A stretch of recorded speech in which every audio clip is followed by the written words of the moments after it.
In October of 1962, the world for 13 days came to the brink of nuclear war with the Cuban Missile Crisis.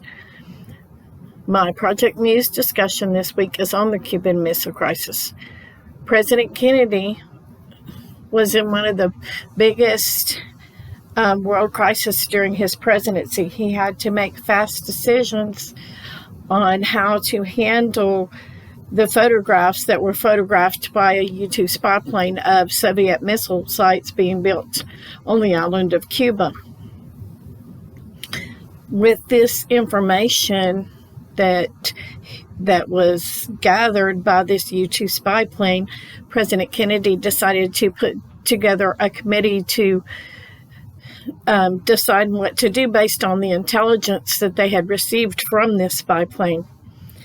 The committee he put together was called XCOM, and it was a committee of all his top advisors, including state, military, his brother Robert Kennedy, who was the Attorney General at the time, the Vice President, and other important cabinet members.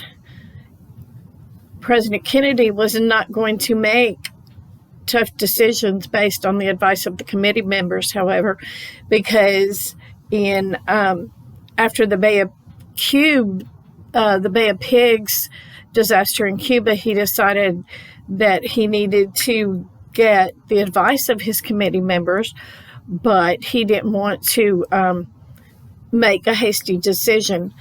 The resources that I used were by historian Sheldon Stern for my background research called Averting the Final Failure, John F. Kennedy and the Secret Cuban Missile Crisis Meetings. This was a book about what went on during the committee meetings, and what the committee members did not know was President Kennedy was secretly taping these meetings.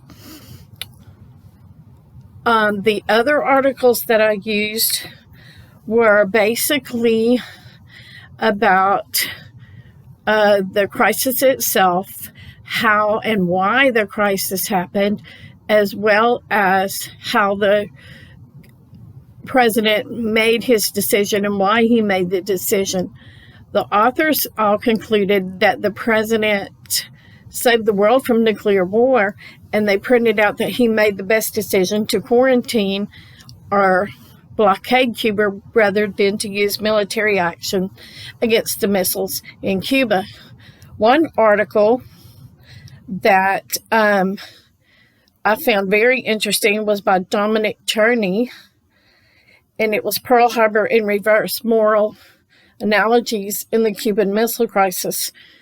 He talked about how the president remembered what happened during Pearl Harbor and how the Japanese surprised the Americans with the attack on Pearl Harbor, and he didn't want to do the same thing. He didn't want the United States to look bad in the eyes of the world. That's why he chose to blockade Cuba instead of doing a surprise military attack. The action that the president took was a more subtle action than a harsh military strike, and that's what the other articles that I used concluded as well.